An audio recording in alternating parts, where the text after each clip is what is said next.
concerns about judicial independence. How do you respond to those who argue that any political influence over judges could undermine the rule of law and the court's ability to hold governments accountable? Well, I don't know why anyone thinks that 3 federal appointees and 1 provincial appointee, as the current system is somehow not skewing it. I think that when they looked at the level of contributions, most judges don't make contributions to political parties, and it's a good thing. I'm glad actually that is the case. But when you look at the judges who have, 80% of them gave money to the Liberal Party. How is that not skewed? How is that not ideological? And that's what we want to avoid. And so our first letter was, let's see if we can get a more balanced approach of having 2 appointees from our side and 2 from there, just so that we can do that additional lens to make sure that we have neutrality. But in the end, the administration of justice falls to us, and we're not, a tiny 500,000 population province anymore. When you become a large population province, as complex as we are, with the kind of economy that we do, with of course the kind of difference in culture and values in Alberta than we're seeing in the rest of the country, it makes sense that your judiciary would draw from a pool of people who understand Alberta and who are aligned with Alberta. So it does make sense that we would appoint at the higher court levels. Did you want to comment on that? Yeah, just very quickly. Yeah, I mean, let's talk a little bit about that as well. I mean, we asked for a collaborative approach. That was quickly shot down.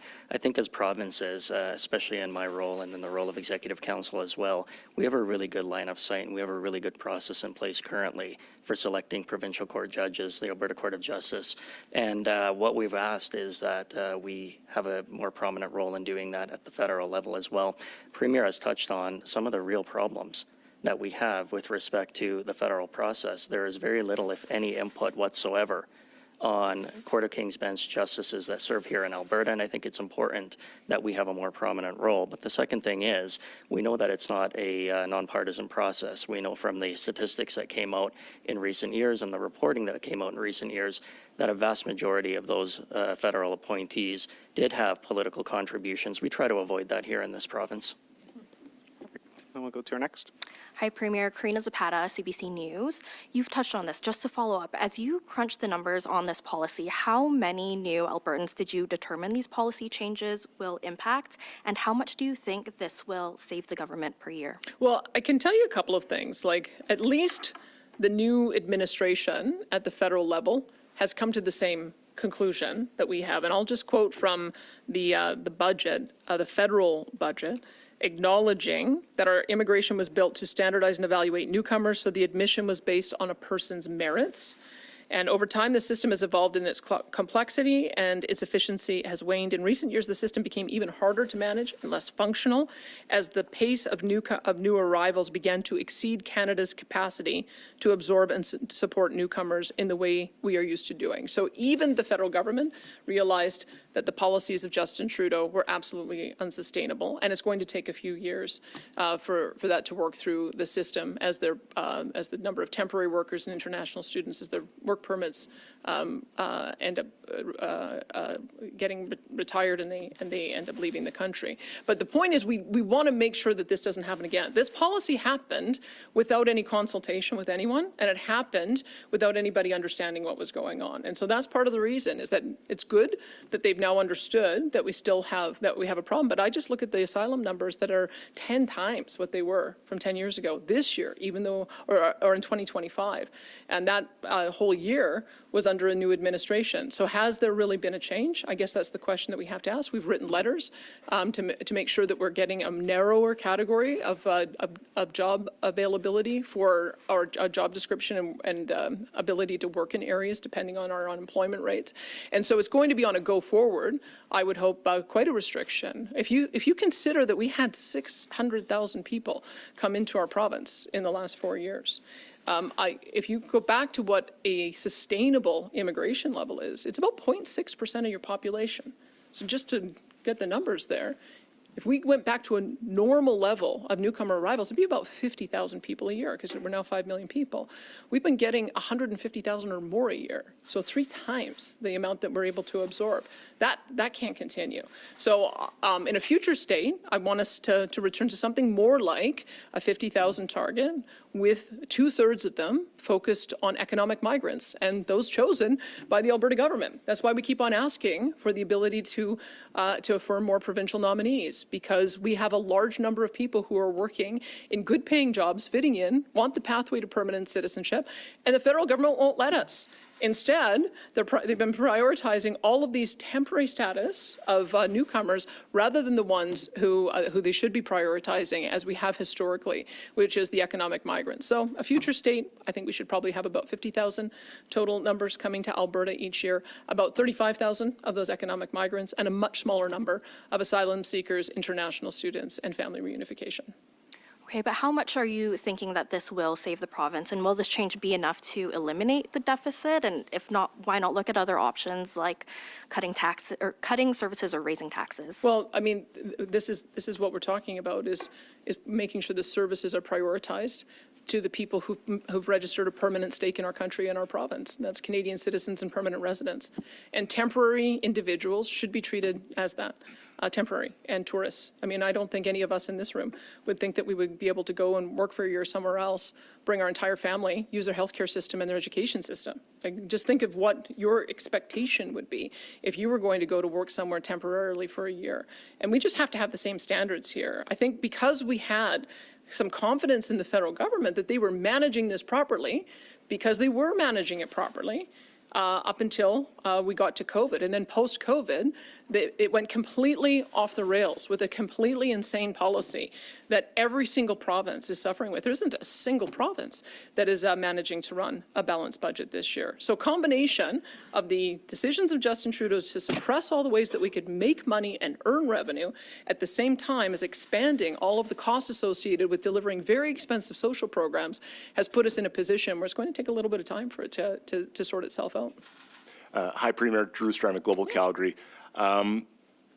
In January 2024, you were on a podcast saying you wanted to increase Alberta's population to more than double Alberta's population to 10 million, as well as, you know, the Alberta is Calling campaign was launched as well, looking for those economic migrants to come to Alberta.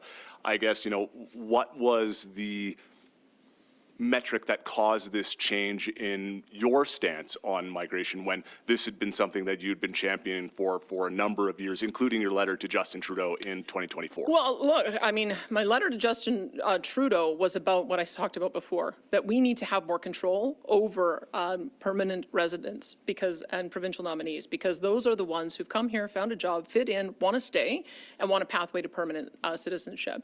They reduced us down to, I think, 4,500. We believe it should be more like 35,000, that Alberta should be controlling the number of economic migrants and matching those with the skills with the jobs that are available. And that stays true. It's the same position that I had 3 years ago and the same position I have today. I think it's a matter of time scale. We certainly can't double our population in 3 years, which it seems like the federal government was bent on doing. You can probably double your population by 2100, maybe. In Alberta, we might go a little bit faster than that because people do want to move here, and I've seen some recent demographic expectations that we might surpass British Columbia. But the pace that we were growing was unsustainable. I thought that we had the tolerance to be able to create jobs. We've been a very powerful job creator, but clearly it's broken. Like, there is a point where you have to look at the reality. And the reality is you cannot build homes fast enough to accommodate 150,000 people a year coming here. You cannot build schools fast enough to accommodate 80,000 new students coming here in 3 years. You cannot build hospitals and long-term care fast enough to be able to accommodate that population. So it's the speed. I think we can accommodate 50,000 a year, but we certainly cannot accommodate triple or quadruple that. And that's the reason why we've got to get a better handle on this.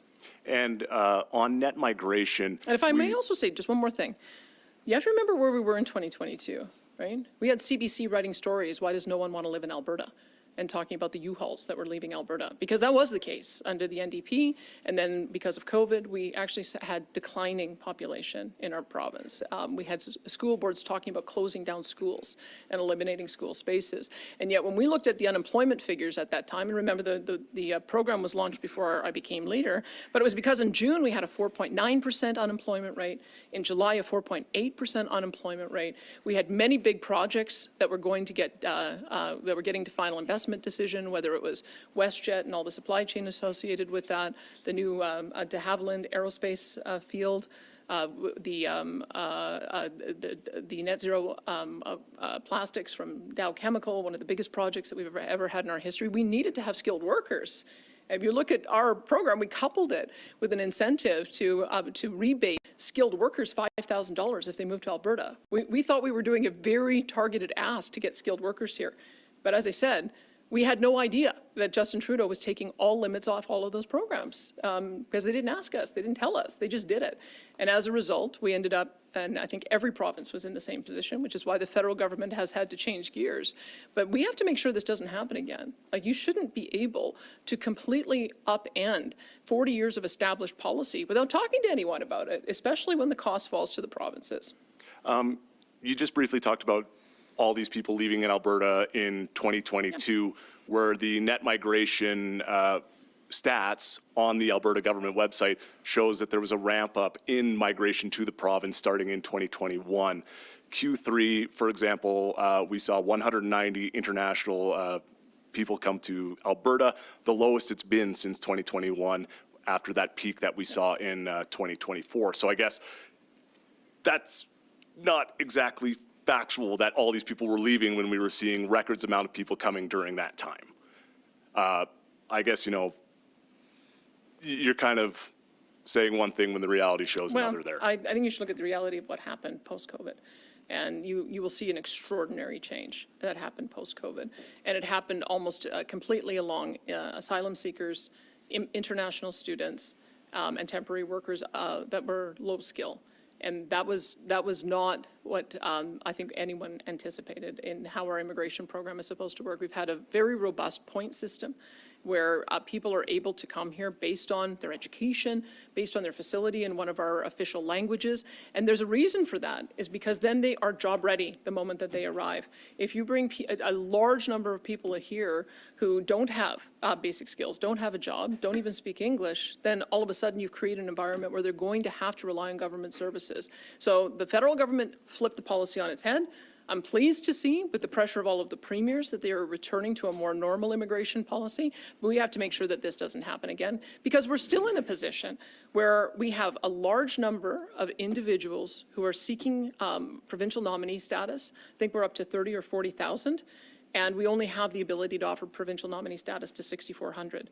And we need to have the ability to offer permanent resident status to more people, just like they do in Quebec. Thank you. We just have time for a going couple to more. an economic standpoint, you know, as Mark brought up the proposed potential head tax for accessing services for some Albertans who aren't permanent residents and things like that. I guess if the federal government sees these policies potentially getting enacted and decide to withhold federal transfers, what then? Is that what you would characterize Ontario's charging of a healthcare premium to non-permanent? Yes. You'd call that a head tax? That's what it's been referred to by others. Well, I can see that it's not offside with the Canada Health Act, and the federal government hasn't punished them. So I think the federal government, in fact, issued a clarification statement last week saying that temporary foreign workers are expected to have private insurance. So I think that issue's been solved. It's not a head tax. It's if you're coming here temporarily, you're a tourist. So you got to get your own insurance. That's actually fairly standard around the world. Thank you. We have time for a couple more. We'll take our last of the mic, then go to the phones. Premier Bill Graveland from Canadian Press. When October 20th rolls around and the results from the referendums are known, will they be binding?